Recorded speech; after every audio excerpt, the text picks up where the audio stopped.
안 돼요? 예, 보네퍼 목사님 영상을 4분짜리 하나 준비했는데 아직 안 된 것 같습니다. 자, 오늘 본문에 3절에 보면 신령한 복하고 나옵니다. 신령한 복. 우리는 신령한 복보다 물질적인 복, 환경적인 복, 또 내가 실제로 느낄 수 있는 표면적인 복, 여기에 집중하죠. 그러나 오늘 성경은 보이지 않는, 저는 엑스레이 같은데 이렇게 찍어보면요 신기해요. 제가 이거 신기하다고 예배 때 몇 번 얘기했더니 그게 뭐가 신기하냐고. 엑스레이를 찍으려면 들어 마시고 이렇게 가슴을 대고 찍어요. 찰칵. 그러면 살은 다 어디 가고 뼈만 나와요. 뼈만. 그러죠 여러분? 엑스레이는 뼈만 나오는데 저는 MRI는 안 찍어봤는데 MRI를 찍으면 실핏줄까지 찍힌대요. 그건 더 신기해요. 그리고 깜깜해도 찍히는 그거 뭐예요? 밤에 찍히는 카메라 있죠? 예, 적외선, 열화선 뭐 그런 카메라 있지 않습니까? 그리고 공항에 가면 몸에 열 있는 사람만 찝어내. 걸어가는데 열이 많은 사람은 빨갛게 나와요. 저처럼 저 열이 많거든요. 빨갛게 나와요. 근데 냉한 사람은 파랗게 나와요. 그 열화상 카메라래요. 근데 여러분, 문명이 아무리 발달하고 과학이 아무리 발달해도 마음이 찍히는 카메라는 없어요. 그렇죠 여러분? 마음이 찍히면 보통 일이 아니죠. 그런데 하나님은 마음을 다 찍어요. 나 여호와는 중심을 보느니라. 아니 부부라도 속일 수 있고 목사님이라도 속일 수 있지만 하나님은 못 속여요. 왜 그러냐면 하나님은 속이 보여요. 우리가 무슨 생각을 하고 있는지, 무엇을 품고 있는지, 어떤 방향을 바라보는지 하나님은 다 아십니다. 그러니까 기가 막히죠. 이렇게 하나님은 다 아시기 때문에 적나라하게 드러나서 숨길 수가 없다는 걸 말합니다. 오늘 우리가 읽었던 말씀 중에 신령한 복은 성령의 충만함이 임하면 이게 겉모습이 변하는 거는 약해요. 거의 비슷해요. 은혜 받으면 아름답긴 하지만 저같이 뚱뚱한 사람이 날씬해지고 이러진 않습니다. 그런데 내면은 완전히 바뀌어요. 아멘. 내면이 완전히 뒤집어지게 바뀌어요. 그래서 대표적인 사람이 바울이나 베드로를 보면 알 수가 있죠. 완전히 바뀝니다. 그래서 신령한 복을 사람들은 안 보이니까 나는 명품이 더 좋아. 아니야, 나는 외제차가 더 좋아. 나는 넓은 아파트가 더 좋아. 표면에 보이는 것만 가지고 복이라고 생각하기가 쉬워서 저 집 복 받았네. 60평짜리 아파트 산대. 이렇게 생각하기가 쉬운데요. 오늘 바울은 그게 복이라고 말하지 않아요. 바울은 신령한 복을 받으라고 말하고 있습니다. 신령한 복은 내면이 바뀌는 복인 줄로 믿습니다. 베드로전서 1장 12절에 그 섬긴 바가 자기를 위한 것이 아니요 너희를 위한 것임이 계시로 알게 되었으니 이것은 하늘로부터 내려온 성령을 힘입어 성령으로 복음을 전하는 자들로 이제 너희에게 구한 것이요 천사들도 살펴보기를 원하는 것이니라. 베드로는 성령이 하늘로부터 보내신 성령이라고 그랬고요. 오늘 우리가 성령신앙이라고 성령 강림주일이라서 성령신앙 그랬습니다. 성령신앙이 무엇일까? 고급 차를 사면은 예전에 차를 사잖아요. 그러면 옵션을 골라요. 에어컨도 넣어야지. 알루미늄 휠도 넣을까? 블랙박스는 에어컨 뭐 이런 걸 다 옵션으로 넣었었어요. 요즘에는요 안 그렇더라고요. 요즘에는 차를 사자는 차값도 많이 올랐지만 옵션이 아니고 장착돼서 나 기본 장착. 그렇게 고급차가 아니라도 자율주행이 돼요. 내비게이션이 또 있대요. 그냥 차에다 붙어서 나와요. 장착. 저는 여기서 착안을 하는 거예요. 여러분 우리가 성령 충만 그리고 성령 충만 기도회 하고 있는데 여러분이 성령을 간헐적으로 받으려고 해요. 저도 그랬던 것 같아요. 어떤 땐 성령 충만한데 어떤 땐 안 충만해요. 그런 간헐적인 거예요. 그러니까 지속적 성령 충만이 돼야 되는데 지속적 성령 충만한 분도 있지만 간헐적 성령 충만한 분이 더 많아요. 문제는 뭐냐면 지속적 성령 충만할 때 문제가 없어요. 근데 간헐적 성령 충만할 땐 다운됐을 때는 문제가 생겨요. 그래서 보세요. 이게 성령 충만하면 사실 문제가 없어요. 성령님이 다 알려주시거든요. 근데 깜깜이가 될 때가 있어요. 선거에서만 있는 게 아니고 은혜 떨어지면 깜깜해요. 도무지 모르겠어요. 그러기 위해서 우리가 말씀과 기도로 항상 다져져야 되는데 저는 그래서 왜 성령신앙이라고 그랬냐면 우리도 이제 무슨 때 기도해서 성령 충만 받으려고만 하지 말고 자동차도 사니까 기본 장착이 다 돼서 나오던데 이제 우리 충원의 가족들은 모두 성령을 장착하십시오. 성령 신앙으로 아예 장착이 되어야 돼요. 얼마나 수월한지 모릅니다. 근데 안간힘을 써서 막 기도를 해갖고 밀린 거래서 성령 충만을 받으려고 해서 성령 충만해졌네. 한번 놀러 갔다 오면 금방 끝납니다. 근데 여러분 장착이 된 건 없어지지 않아요. 제가 이제 멀리 운전을 갈 때는 내비게이션을 틀죠. 그러면 다 알려줘요. 돌아서 가든 고속비를 내든 결국은 알려줍니다. 그런데 가까운데 인천은 안 틀고 갈 때가 있어요. 물론 내비게이션이 있지만 제가 틀지 않으면 작동 안 하죠. 작동 안 해요. 여러분이 인생을 한 번도 살아본 적이 없기 때문에 우리는 인생의 길을 가요. 인생의 길을 가는 데는 새 길이에요. 그럼 가보지 않았으니까 내비게이션을 켜야 돼요. 이 내비게이션은 성령 충만입니다. 네, 성령이 알려주셔야 된다 이 말입니다. 알려주시지 않으면 나이가 70이라고 알까요? 80이라고 알까요? 아니에요, 여러분. 나이가 어릴수록 오히려 성령 충만 받긴 더 쉬워요. 순수하기 때문이죠.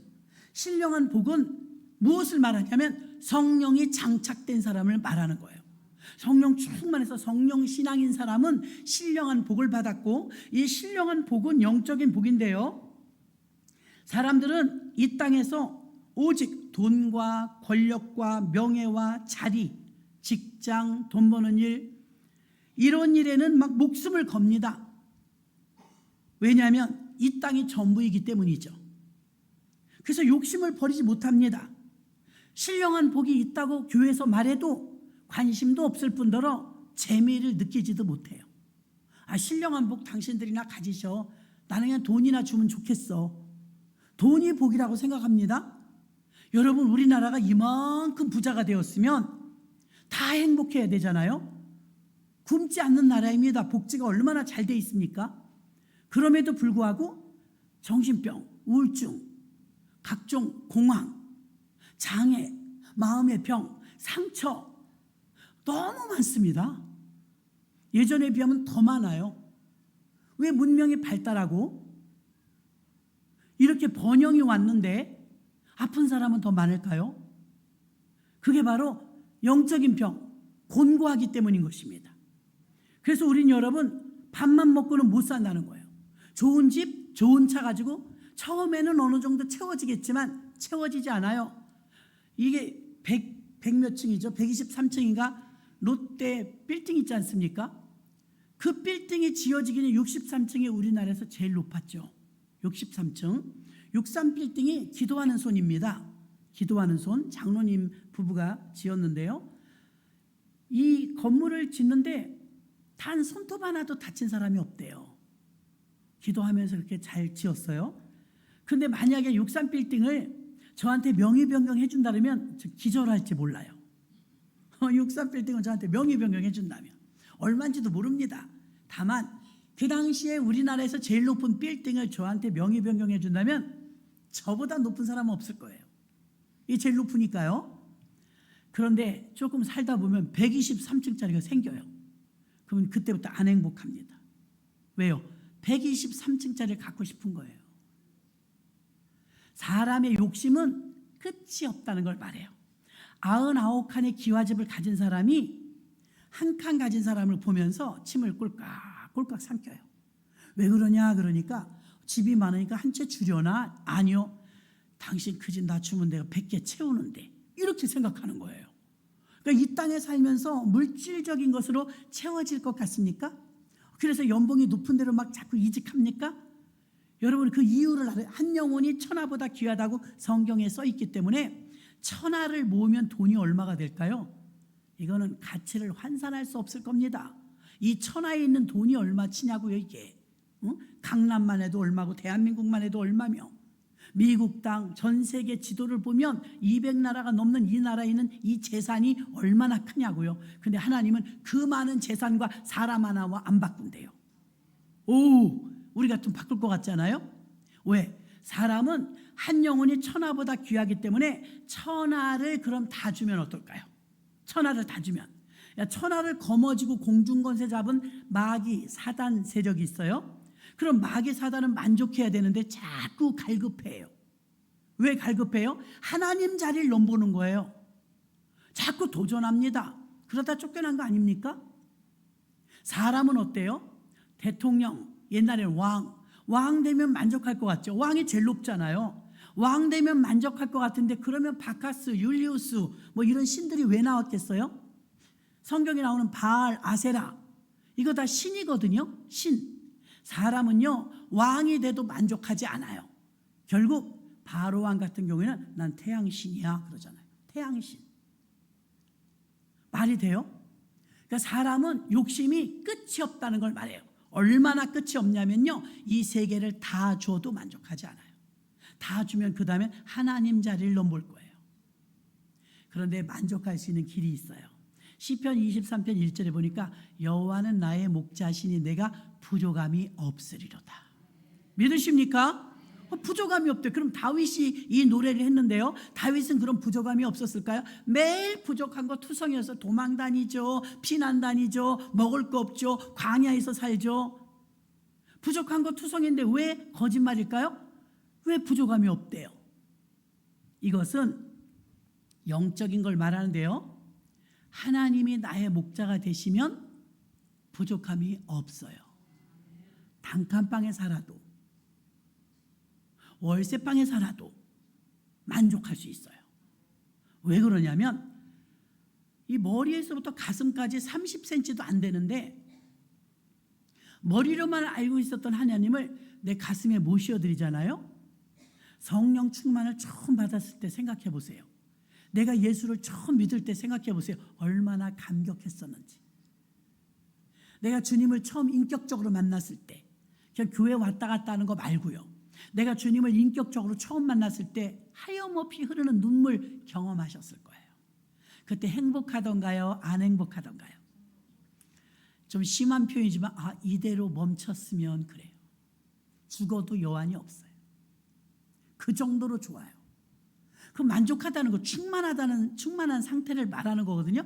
63빌딩을 줘도 만족하지 않아요. 그 다음에 롯데빌딩 갖고 싶다고요. 그런데 하나님 우주 만물을 지으신 그분만 모시면, 이해를 하셔야 돼요, 여러분.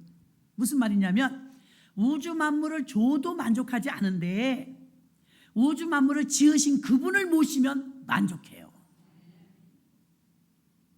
이게 정말 중요해요. 주님이 나의 목자가 되셔서 내 안에 계시면 먹을 게 없으면 금식하면 돼요. 돈 없으면 안 쓰면 돼요. 힘들긴 하지만 여기 계신 분 때문에 버틸 수가 있어요. 근데 여기 계신 분이 안 계시고 63빌딩을 가지고 있어도 허해. 아무리 가져도 허해요. 자꾸 위만 보게 돼요. 나보다 나은 사람만 보게 돼요. 끝도 없이 비교해요. 행복하게 살 수 있는 조건인데 자꾸 불행하게 살아요. 마음 먹기 나름이야. 마음을 다스리란 그런 소리가 아니에요. 원리를 말씀드려요. 원리. 여호와만 목자가 되어야 돼요. 돈이 목자라 문제인 거예요. 환경이 목자라 문제인 거고요. 사람이 목자라 지금 컬컬한 거예요. 여호와가 목자여야 해요. 주님이 목자면 부족함이 없습니다. 실제 부족함이 없어요. 얼마나 행복한지 몰라요. 개척해놓고요, 셋이서 개척을 했는데요, 개척해놓고선 정말 지하실이고 어렵잖아요. 환경이. 밤에 막 철야하는 거예요. 새 이불 하나 갖다 놓고서요, 밤에 철야하면서 자다가 새벽기도 하다 그러는데 이불에서 자다 갑자기 발을 막 굴렀어요. 왜 그러냐요. 옆에서 너무 좋아. 곰팡이 냄새 나는 지하실인데 너무 좋아. 너무 행복해. 주님이 계시니까 얼마나 행복한지. 그러니까 초막이나 궁궐이나 상관이 없어요. 외부의 환경의 요인을 거기에 따라서 행복했다 안 행복, 이거 그만큼 6인 거예요. 그만큼 6인 거예요. 여러분 혹시 예수 믿는데 힘드신 분, 나 예수 믿는 게 너무 그만큼 6인 거예요. 예수 믿는 게 힘들지 않고 예수 믿는 게 행복한, 이게 정상입니다. 정상. 정말 그분이 나의 안에 들어오셔서 나의 주인이 되시면 행복합니다. 아멘. 만족합니다. 이 세상을 사는 것은 돈도 부족하고 집도 부족하고 차도 부족하고 부족한 거 투성인데 영이 신령한 복을 받아서 만족하니까 부족함이 없어요. 오늘 바울은 그 복을 말하는 거예요. 자기가 예전에는 엘리트였어요. 가문도 왕족이었어요. 가말리엘 문화생이었어요. 로마 시민권자, 전 세계 1,500명밖에 없는 특별 로마 시민권자였어요.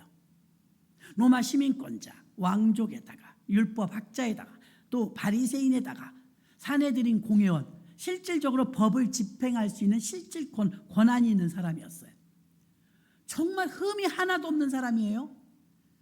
그런 바울이 그가 등장할 때 모습을 보면 사도행전 9장 1절, 그가 살기가 등등하여 이렇게 나와요.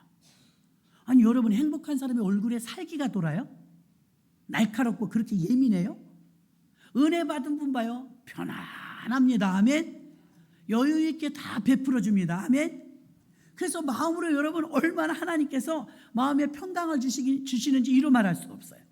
신령한 복은 바울이 말하는, 내가 그걸 다 가져봤지만 나는 만족함이 없었다. 그러나 내게 주님이 오시니까, 내가 신령한 복을 받으니까 성령 충만과 더불어서 내가 복이 왔는데, 에베소서 1장부터 6장까지 있습니다. 1장부터 6장까지 속에서 오늘 한 장 한 장 읽어볼 텐데요. 신령한 복이 무엇인가? 성령신앙은 5가지로 성령신앙이 주는 신령한 복을 말해주고 있습니다. 첫 번째 보겠습니다. 에베소서 1장 13절 보면, 그 안에서 너희도 진리의 말씀 곧 너희의 구원의 복음을 듣고 그 안에서 또한 믿어 약속의 성령으로 인치심을 받았으니. 아멘. 인치심이 뭘까요? 인치심. 첫 번째, 성령신앙의 신령한 복 첫 번째는 인치심이에요. 성령의 인치심. 성령이 딱 인쳤대요. 이게 무슨 뜻이냐면, 여러분 스티그마라고, 그 나라 말로 스티그마라고 하는데요, 그 말은 낙인. 동물 옛날에 보면 인두를 불에 달궈가지고 해갖고 자기 동물이라고 자기 가문에 그 문양을 넣어갖고 엉덩이나 이런 데 찢어요. 뜨겁고 아프겠죠. 그러나 그 도장을 보고 누구네 집 짐승인지 아는 거예요. 그때 인두로 찢어서 새겨 넣는 그 스티그마 흔적, 그게 여러분 인두로 찢었을 때 나타나는 게 인치는 거예요. 그럼 사람에게는 뭐 인두로 찢느냐, 그게 아니죠. 성령이 우리를 인쳤다는 건 지워지지 않고 사라지지 않는 주님의 것이라는 보증을 찍혔다는 거예요. 이 보증이, 우리는 예전에, 지금은 하도 로고가 많으니까 옛날엔 KS 제품을 믿었어요. 그냥 이건 인정받은 거야, KS 품이니까, 이렇게 생각했지 않습니까? 그런 것처럼 여러분이 교회 다니는 것만이 아니고요, 교회 다니면서 인격적으로 성령을 만나 성령 충만으로 인치심을 받으면 그 인치심이 영원합니다. 떠나지 않아요. 영원한 것이에요. 성령을 통하여서 우리에게 주신 신령한 복은, 우리가 예수를 믿을 때 성령이 우리에게 인쳐주시는 인치심을 받는데, 성령의 도장 찍은 것이죠. 성령의 도장, 그 짐승에게 찍히는 낙인, 그 스티그마 흔적, 성령의 날인을 찍어서, 여러분 계약서에 보면 인감 날인하면 이제 그게 서류로서 효력을 발생합니다.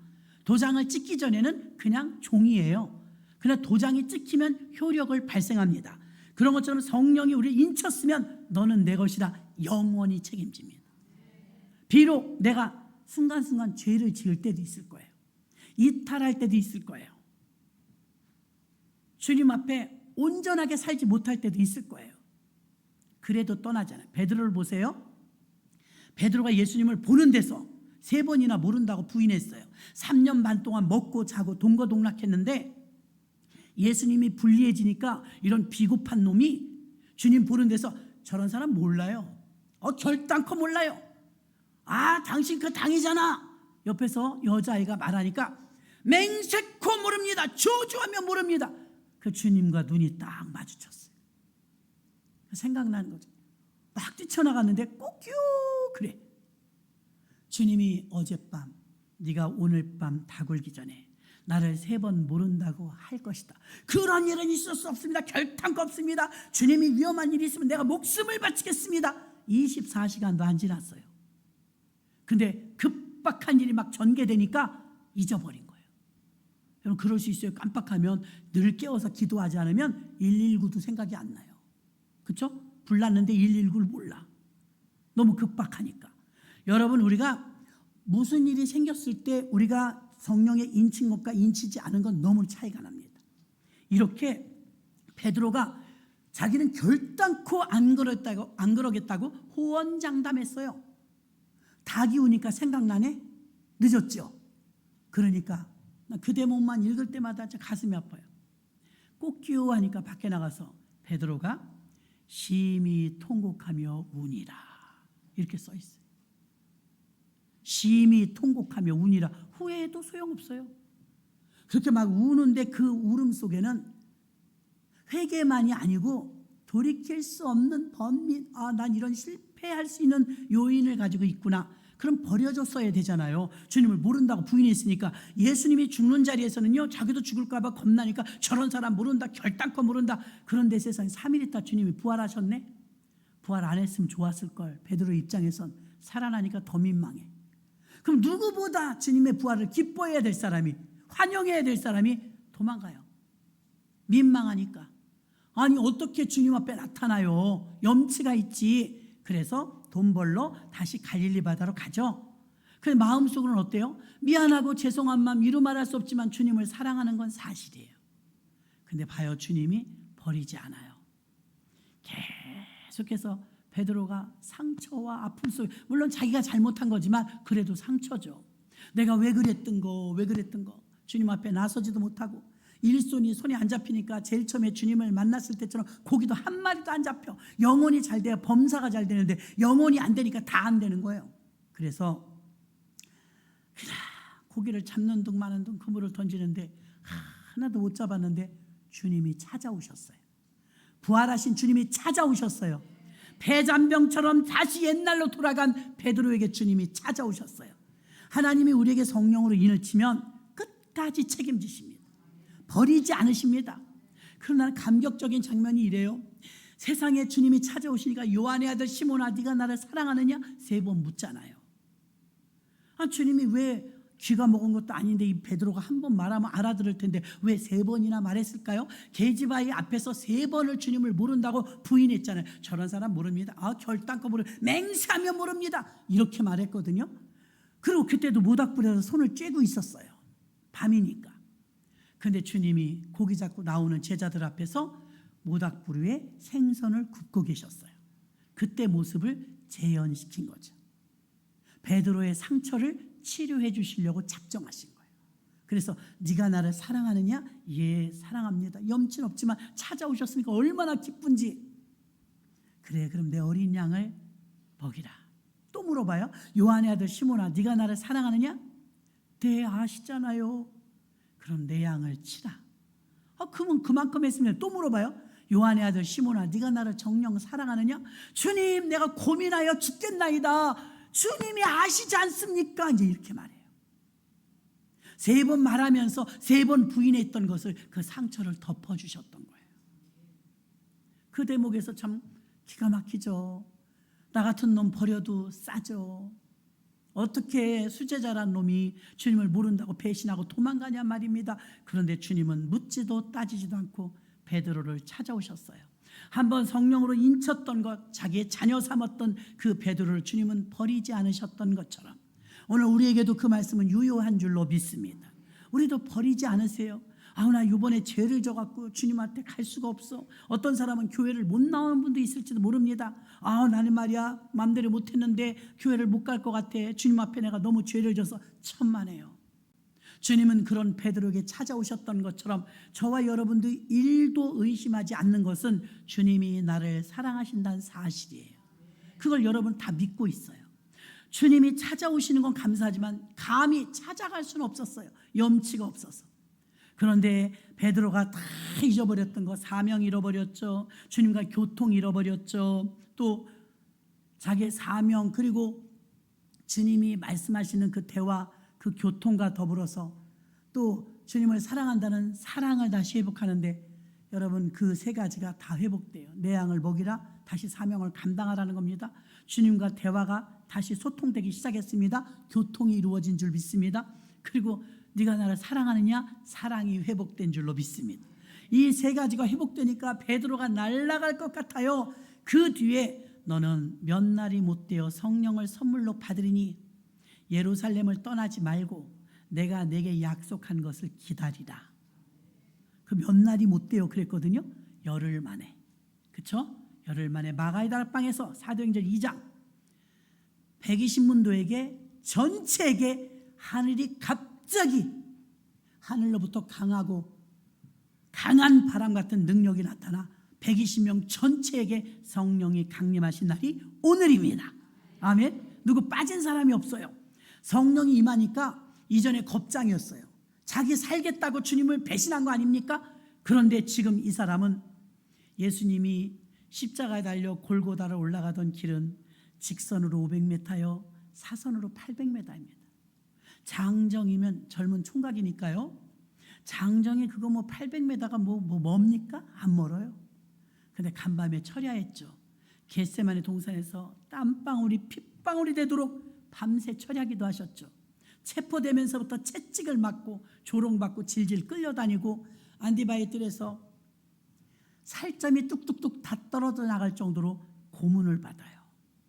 그 고문과 피투성이가 된 예수님이 지칠 대로 지쳐서 기아와 갈증으로 수도 없이 쓰러집니다. 그리고 이제 구레네 시몬을 통해서 대신 십자가를 지라고 해갖고 골고다에 올라갑니다. 예수님을 이리 끌고 다니고 저리 끌고 다니고 예수님이 피를 뚝뚝 흘리면서 십자가에 올라가는 그 800m를 올라가는데 천길만길 같이 멀었을 것입니다. 자꾸 돛보자락에 발은 걸려 넘어지죠. 몸은 힘은 없죠. 십자가는 150근이나 되니까 무게는 감당할 수가 없죠. 젊은 장정인데도 예수님은 자꾸 쓰러졌어요. 예수님이 그렇게 조롱받고 그렇게 피 흘리고 그렇게 십자가에서 죽은 이유는 딱 하나, 죄 때문이었습니다. 여러분이 죄사함을 받아서 용서받았지만 하나님은 여전히도 죄를 싫어하세요. 왜? 자기 아들을 죽인 게 죄니까. 여러분이 죄를 가까이 하고 죄를 즐겨하고 죄를 죄 짓고 회개하면 되지 이렇게 가벼이 여기면 안 돼요. 왜냐하면 죄를 두려워하고 죄를 안 지려고 벌벌 떨고 죄를 저항해야 돼요. 왜냐하면 주님이 그 죄 때문에 그렇게 끌려다녔으니까요. 그러면 예루살렘 도시가 여러분 제가 가보니까 다윗성이 약 둘레가 4km예요. 4km. 그 예루살렘 도시입니다. 거기를 아주 가파르지도 않습니다. 그 800m의 굽이굽이 이렇게 십자가를 지고 올라가는데 피를 뚝뚝 흘리면서 우리 죄의 짐을 지고 주님이 올라가셨잖아요. 근데 베드로가요, 주님을 모른다고 부인하고 돌아서서 주님이 만약에 갈릴리 바다에 찾아오지 않았다면 끝난 거예요. 주의 종인데도 중간에 사명 다 내려놓고 고기잡이로 전락했을 거예요. 근데 잊지 않고 주님이 찾아오셨잖아요. 그 뒤에 이제 마가의 다락방에서 말씀을 듣고 순종하여 열흘 동안 기도했더니 전부 성령이 충만함을 받았어요. 성령 충만을 받고 나는데 예루살렘 도시를 돌격하고 베드로가 들어가서 거침없이 복음을 증거하, 너희가 죽인 예수를 하나님이 다시 살리사 죽은 자 가운데서 부활시켜서 하나님의 아들이 되셨으니 그는 우리의 그리스도요 주시요 우리의 구원자시로다. 천하인간에 다른 이름을 주신 일이 없으니 그 이름은 예수 그리스도라. 막 이러고 외치는데 얼마나 메시지가 강력하든지 사람들이 아멘 아멘 하면서 성경은 이렇게 말합니다. 그가 복음을 전할 때 3,000명, 하루에 3,000명 5,000명씩 회심하고 세례받았대요. 이 말씀을 여기 사도행전에 나오니까 믿으시지요? 여러분, 제자가 무엇입니까? 예수님의 제자인 베드로가 예수님이 피 흘리고 이리 끌려다니고 저리 끌려다니고 신문받고 사형 언도받고 그리고 그 예루살렘에서 조롱받고 예루살렘에서 예수님을 죽였어요. 예루살렘이 예수님을 죽인 도시예요. 예루살렘에서 예수님은 모진 고문을 당했어요. 그곳에 반대로 성령 충만받은 베드로가 뛰어들어간 거 아닙니까? 예루살렘에 가서 선포했습니다. 예수가 하나님의 아들 맞다고, 그는 부활하셨다고 거침없이 부활의 예수를 증거한 줄로 믿습니다. 그랬더니 사람들이 아멘 아멘 회개하면서 우리가 어찌할꼬 우리가 잘못 알아서 그분을 죽였다고 막 통곡의 역사가 일어났습니다. 여러분, 가보신 분들은 알겠지만 이스라엘에 가면 예루살렘이 수도잖아요. 수도. 예루살렘에 가면 사거리가 없어요. 제가 언젠가 간증했습니다. 사거리. 우리나라에서 도로 중에 제일 많은 게 사거리예요. 삼거리, 오거리 뭐 있지만 사거리가 제일 많지 않아요? 왜 예루살렘 시에는 사거리가 없느냐? 십자가 때문이에요. 베드로가 복음을 외치면서 그 예수님을 죽인 그 도시를, 예루살렘을 예수 도시로 만들어 버렸어요. 예수 도시, 성시화시킨 거죠. 예수 도시 만들어 버리니까 예수님을 십자가에 못 박혀 죽인 게 우리 죄 때문인데 너무 민망하고 죄송해. 도로를 깔을 때도 안 돼. 사거리는 십자가 생각나. 사거리는 십자가 모양이라 안 돼. 여기는 예수 도시야. 예수 도시에 십자가는 예수님이 십자가에서 달리기 전에는요, 저주와 아주 그 제일 안 좋은 상징이 십자가였어요. 근데 예수님이 그 십자가도 바꿔버리죠. 이제 구원의 십자가, 사랑의 십자가, 생명의 십자가가 된 줄로 믿습니다. 지금 십자가가 부끄럽지 않잖아요.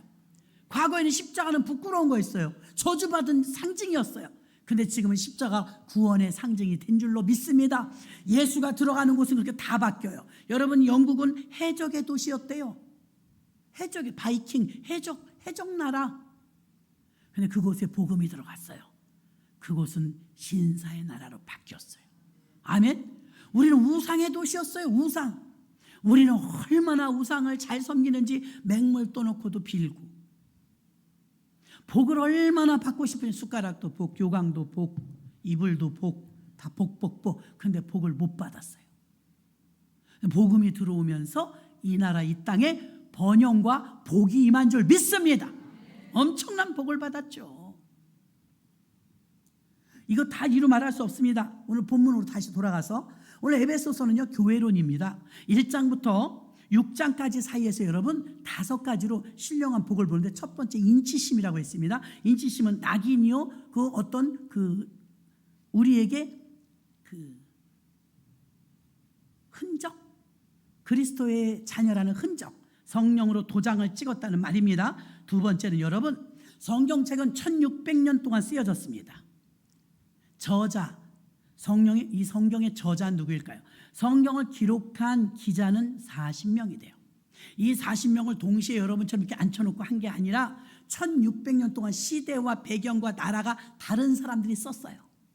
그런데 놀라운 것은 창세기부터 요한계시록까지 일맥상통, 통일성, 역사성, 연계성이 똑같아요. 틀린 구석이 없어요. 창세기부터 요한계시록 그 인물이에요. 기가 막히지 않아요? 쓴 사람이 40명이라니까요. 왜 공관복음, 마태, 마가, 누가, 요한복음을 우리가 사복음서라고 하죠? 공관복음, 마태, 마가, 누가복음을 공관복음이라고 해요. 무슨 말이냐고요? 같은 시대에 누가가 바라본 그걸 쓴 건 누가복음, 마가가 바라본 예수를 쓴 건 마가복음, 마태가 바라본 예수는 마태복음. 동시대 썼으니까 동일한 내용이 많이 나오죠. 그 누가는 의사였기 때문에 병 고친 사건이 제일 많이 나온 게 누가복음입니다. 이렇게 여러분 같은 시대라도 여러분 저에 대해서 짤막하게 한 줄이나 두 줄로 저에 대해서 쓰라 그러면 여러분이 100명이면요 100가지가 다 틀리게 나와요. 비슷하게 나오겠지만 여러분 똑같이 안 나와요. 그렇죠? 저에 대해서 여러분 쓰라 그러면 어떤 분은 뭐 뚱뚱하다, 어떤 분은 뭐 날씬하다 갖고는 안 쓰겠지만 여러분 내용이 다 틀릴 거 사실이 아닙니까? 예수님도 마찬가지인 것입니다. 바라본 게 다 틀린 거예요. 자, 그런데 성경을 쓸 때 성령의 감동을 받은 자가 썼다고 그랬어요. 그럼 하나님이 쓰라는 대로 쓴 거예요. 옛날에 보면 글을 모르는 분들이 많았잖아요. 그럼 군대 보내놓으면 편지를 못 써. 지금같이 영상통화가 안 되니까요. 그럼 이제 조카를 데려오든 딸을 데려오든 손주를 데려오든 돈 쥐어주면서 야, 우리 아들한테 편지 써야 되니까 너 받아 적어라잉. 내가 돈 넣어 100원 줄게. 그럼 이제 받아 적어. 아들아 보아라. 밥은 잘 먹고 있니? 엄마도 걱정 마라. 엄마도 잘 있다. 너 첫 면회 올 때 뭐 먹고 싶니? 삼겹살 해놓을까? 이 엄마가 이제 아들이 좋아하는 걸 써. 그럼 아들이 이제 죽어라고 뺑뺑이 치면서 훈련받고 엄마 편지를 딱 받으면 눈물 날까요, 안 날까요? 딱 읽었어. 어머니가 글 모르는 거 다 알아요. 근데 아들아 보아라고 이거를 쓰기는 조카가 썼어도 손주가 썼어도 이 편지가 엄마가 보낸 거 맞아요, 안 맞아요? 맞잖아요. 예, 성령의 감동으로 받아서 성경을 썼다는 것은요, 이 성경은 성령 하나님이 쓰셨어요. 사람이 받아 썼죠. 사람이 받아 썼지만 저자는 하나님인 줄 믿습니다. 그래서 그 하나님이 성경을 쓰게 만들어서 1600년 동안 40명의 저자가 썼어요. 지금도 성경을 쓸 만한 사건과 그런 성령 충만 받은 사람 많아요. 그런데 지금은 성경을 쓰는 게 끝났어요. 그렇죠? 더 이상 쓰게 안 해요. 그럼 지금은 성령님이 감화와 감동을 줘서 성경을 썼는데, 그래서 어떤 때 읽다 보면 눈물도 나고 어떤 때 읽다 보면 깨달음도 오잖아요. 그런데 성령의 감동으로 썼는데 그러면 이제는 성경 시대가 끝났냐면 그게 아니라, 그때는 기록하는 성령이었다면 지금 저와 여러분이 이 사는 시대에는요, 성령이 지금은 조명해 주십니다. 그때 기록했던 성경 중에 너한테는 이 말씀이 맞아. 제가 지금 조명받았잖아요. 그리고 끄면 여러분 답답할 거예요. 조명은 밝게 하는 거예요. 교회만 다니면 답답할 수 있어요. 성령의 조명을 받으면 신바람 납니다. 아멘. 신바람 나요. 왜? 아니 너무 기기묘묘한 걸 알려주시니까요. 기쁨이 충만하니까요. 그래서 성령의 조명을 통해서 지금은 성령을 쓰는, 성령의 지시하심을 받아 쓰는 시대가 아니라 성령이 쓰신 그 성경을 다시 성령의 충만함으로 조명되면 그 성경이 깨달아지는 거예요. 조명해 준다 이 말입니다. 계시해 주신다 이 말이에요. 계시. 그래서 지금은 여러분 신령한 복 가운데 첫째 인치심, 두 번째는요 성령이 조명해 주십니다. 이 말씀이 여기 있었네, 나 못 깨달았었는데 알게 해주시네, 이런 것들을 알게 되는 것입니다. 성령의 조명은 에베소서 1장 16절 보십시오. 16절부터 17절 보면 너희를 인하여 감사하기를 마지 아니하고 내가 기도할 때 너희를 바라노라. 우리 주 예수 그리스도의 하나님 영광의 아버지께서 지혜와 계시의 정신을 너희에게 주사 하나님을 알게 하시고, 더 있지만 제가 조금만 읽어요. 여러분 봐요. 계시해 주시니까, 조명해 주시니까 알게 하시고, 이거 계속 내용이 똑같아요. 알게 하시고 알게 하시고 알게 하시고, 이 내용을 제가 읽다 말은 거예요. 그럼 성령이 우리에게 조명해 주시면 알게 되는 거예요. 기도 많이 하시는 분들은요 지금 그래요. 7년 풍년의 때가 왔습니다. 문화 문명은 더 발전할 것이고 거짓 선지자들이 처처해서 일어날 것이며 그 중에 참된 종들에게는 강력한 성령의 역사가 일어날 것입니다. 왜? 마지막 때 남종과 여종들에게 물 붓듯이 부어준다고 했기 때문에 지금이 그때예요. 지금이 그때. 그 성령이 여러분을 통해서 조명해 주시면 얼마나 좋겠어요? 여러분이 성령 신앙으로 성령이 장착되면 조명이 그때 돼요. 저 양치질 하다가도 막 성령의 조명이 돼서 깨달음이 옵니다. 부흥회 가갖고 복음을 증거하잖아요. 내가 준비를 원고를 해가지고 갑니다. 근데 전혀 예상치 못한 복음을 전할 때가 있어요. 그럴 때 왜 그래요? 성령이 즉시 조명해 주시기 때문이에요. 여러분들 성령이 충만하신 가운데 앞에 나와서 기도해봐요. 내가 기도하려고 했던 의도는 이쪽이었는데 전혀 상상치 못한 기도를 하나님이 끌고 가실 때가 있어요. 이것은 성령이 인도해 주시는 것인 줄로 믿습니다. 성령은 이제 성경을 쓰라고 조명해 주시는 것이 아니라 그때 쓰셨던 성경을 이제 깨달으라고 조명해 주시는 것인 줄로 믿습니다. 세 번째는요, 에베소서 3장 15절부터 나오는데요. 이름을 주신 아버지 앞에 무릎을 꿇고 비노니 그 영광의 풍성을 따라 그의 성령으로 말미암아 너희 속사람의 능력으로 강건하게 하옵시며. 신령한 복 세 번째, 성령의 충만함이 임하면 능력을 받습니다. 성령은요, 보혜사 성령을 보호하시고 인도하시고 가르쳐 주시는데요, 성령 충만을 받으면 따다다다다 하면서 이것만 성령 충만이 아니고요, 성령 충만이 내게 임하면 겉모습이 변하는 게 아니라 내면에 강력한 힘이 장착돼요. 확실합니다. 베드로 보십시오. 도망다니던 사람이 핍박받는 걸 마땅히 여깁니다. 죽인다는데도 십자가 거꾸로 매달아라 그러면서 복음을 증거합니다. 왜요? 겉모습은 베드로 그대로인데 속사람이 바뀌었죠.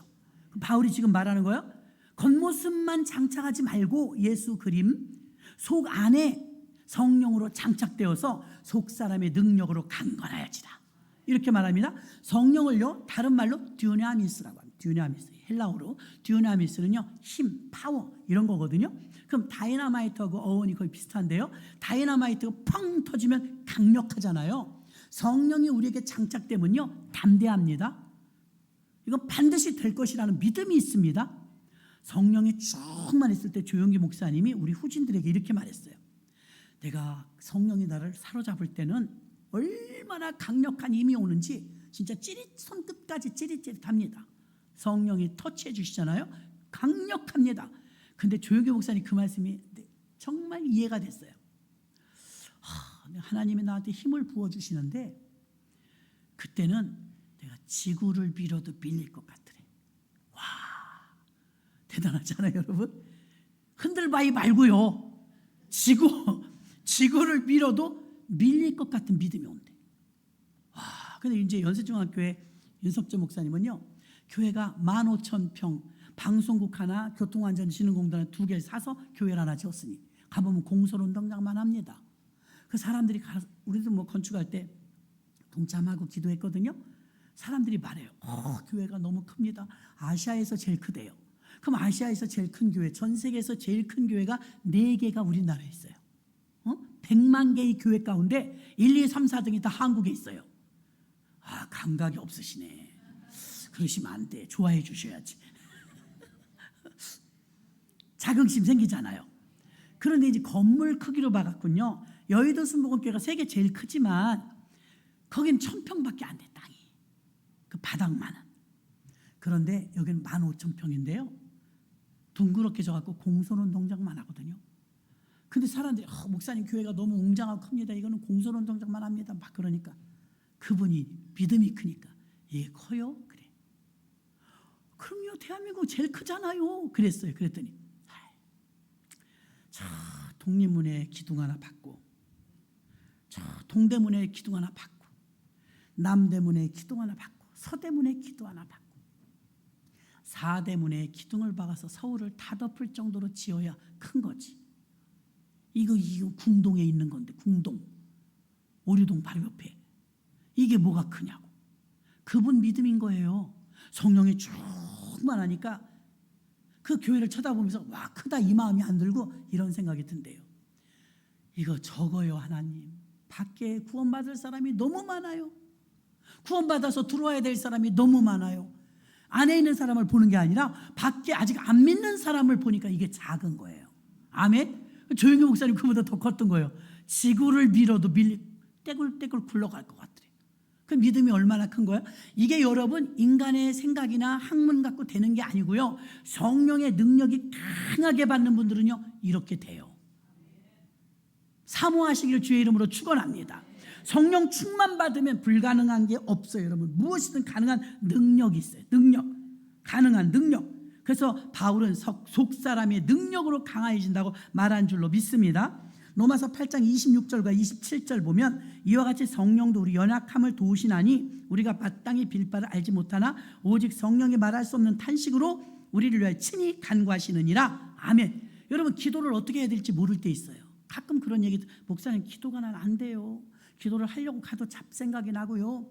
기도를 어떻게 해야 될지 모르겠어요. 그럴 수 있어요. 그래도 여러분, 기도하러는 와야 돼요. 왜 그러냐면 성령님이 여러분을 다 알아요.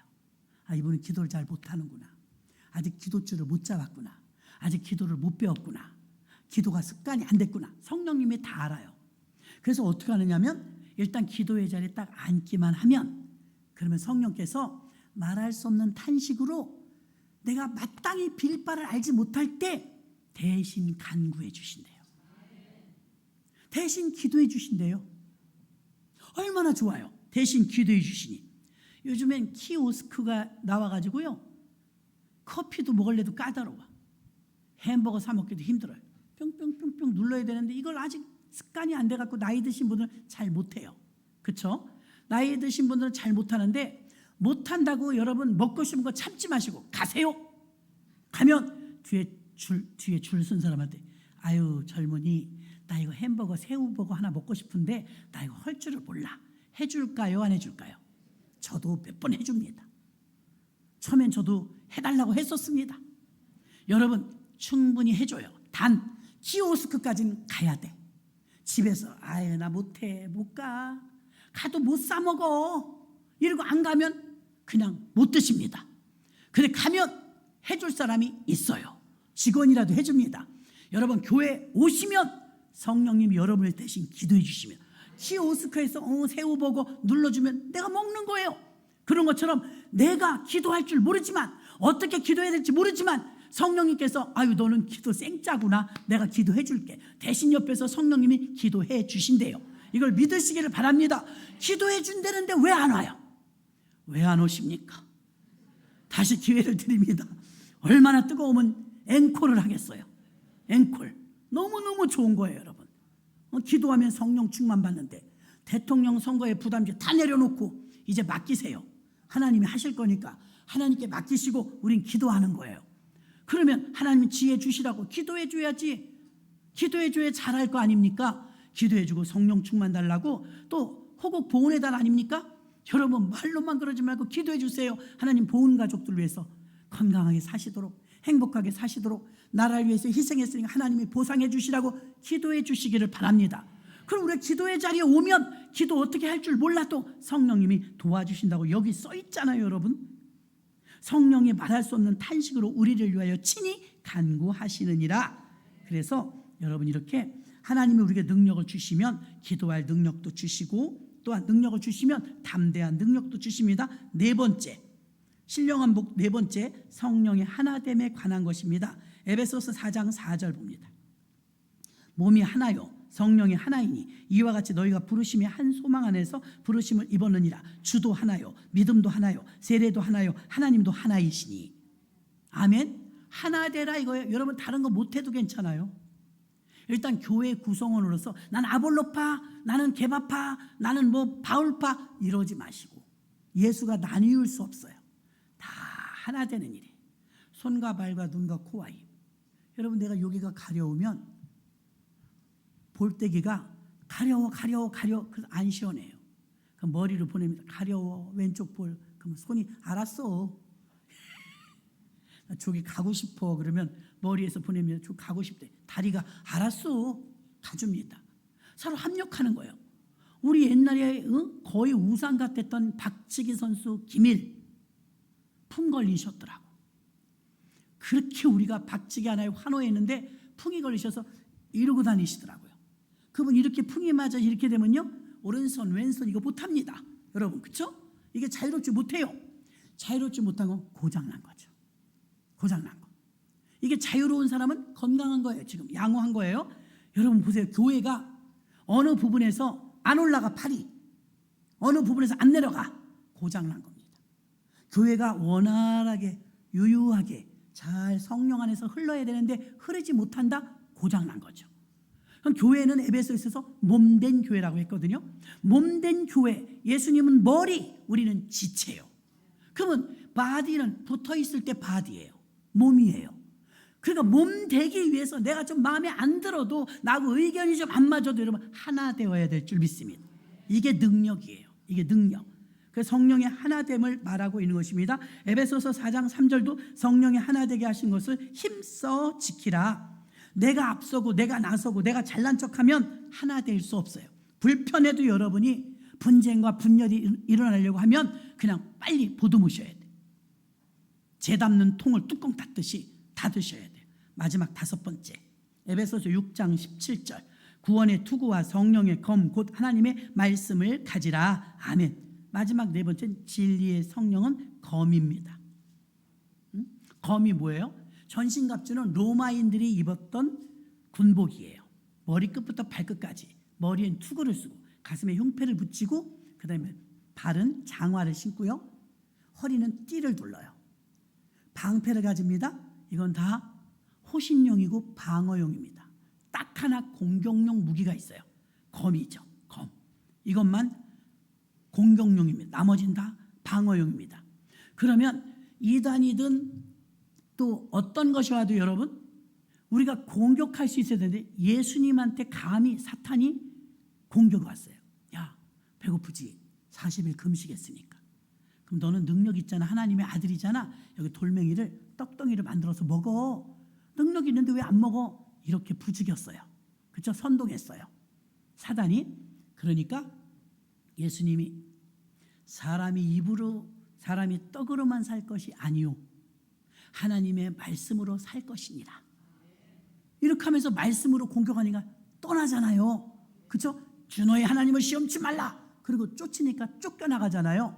여러분 우리가 당하고 방어하고 방패도 중요한데 공격도 해야 되잖아요. 마귀를 공격해야 되는데 공격하려면 여러분 성령의 능력, 성령의 복, 신령한 복 중에서 이게 바로 진리의 성령 말씀의 검을 장착해야 되는 거예요.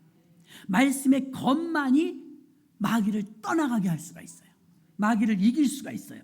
성령의 검을 능숙하게 사용하는 사람들이 있어요. 말씀을 적절히 사용하면서 성령의 검을 능숙하게 사용하는 사람을 보십시오. 그 사람은 영적 전투마다 승리합니다. 승리해요. 성령의 검이 진리의 말씀입니다. 복음의 말씀, 하나님의 말씀이기 때문에 말씀은 살았고 운동력이 있어 찔러 쪼개기까지 하는 역사를 일으키기 때문에 못된 양심과 완악한 마음과 우상에 찌들었던 그 마음에 하나님의 말씀이 들어가면 작용이 일어나는 거예요. 난리가 치는 거예요. 진리와 거짓을 구별하며 사악한 것과 사정없이 찌릅니다. 우리를 넘어지게 하는 육신, 세상, 마귀를 대적하며 싸우려면 고상하고 낭만적인 신앙생활로는 여러분 장착하지 않은 전신갑주가 없이는 이길 수 없으므로 갑옷을 입어야 된다고 말하고 있습니다. 성령의 검을 잘 가다듬어서 전투에서 승리하면 신령한 복으로서 성령의 검으로 공격하면서 진리는 우리를 인도하는 것입니다. 마무리합니다. 여러분 5가지입니다. 신령한 복은 외형적인 복이 아닙니다. 내면의 복이고 영적인 복입니다. 하나님이 주시는 복인데 에베소서에서 에베소 교인들에게 바울은 성령으로 말미암아 신령한 복을 받으라. 1장에서 6장을 간추려 보니까 첫 번째, 성령의 능력은 성령의 인치심은 너희를 영원히 떠나지 않는다는 위로였습니다. 두 번째, 성령으로 성경을 쓰는 게 아니라 성령으로 쓰여진 그 성경을 이제는 조명받으라는 것입니다. 세 번째, 성령의 능력입니다. 듀나미스, 강력한 힘입니다. 힘이 없으면 아무것도 못해요. 그러나 성령 충만 받으면 능력이 나타납니다. 네 번째, 성령이 하나 되게 하신 것을 지키라. 여러분 둘로 셋로 자꾸 분열되고 분쟁과 분열로 한국교회는 난리가 아닙니다. 어느 교회나 분열과 분쟁 때문에 난립니다. 그래서 훌륭하고 잘난 교회가 아니라 하나 되는 교회가 훌륭한 교회입니다. 하나 되는 일에 힘써 지키시길 바랍니다. 마지막 4번째, 진리의 말씀인 성령의 검을 가지시기 바랍니다. 진리의 말씀, 성경 많이 읽으세요. 성경 읽고, 전 요즘 눈이 아프니까요. 나이가 들면 자꾸 핸드폰에다가 깔아놔갖고 앱을 깔아서 성경을 계속 들으세요. 성경을.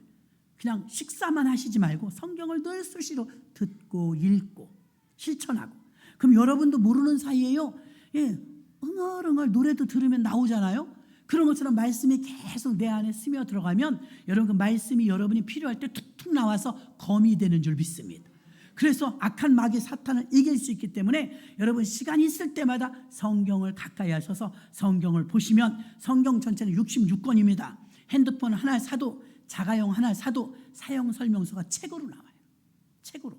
보험 하나만 들어도 약관이 두꺼워요. 우리 사람을 만들어 놓으시고 우리에게 성경책을 왜 주셨습니까? 예수님이 동정녀의 몸에서 나신다는 거 우리가 어떻게 알았습니까? 성경에서 배운 것입니다. 그 성경은 인생 사용 설명서로 주셨기 때문에 여러분의 모든 사건과 인생의 모든 일들은 이 안에 다 있습니다.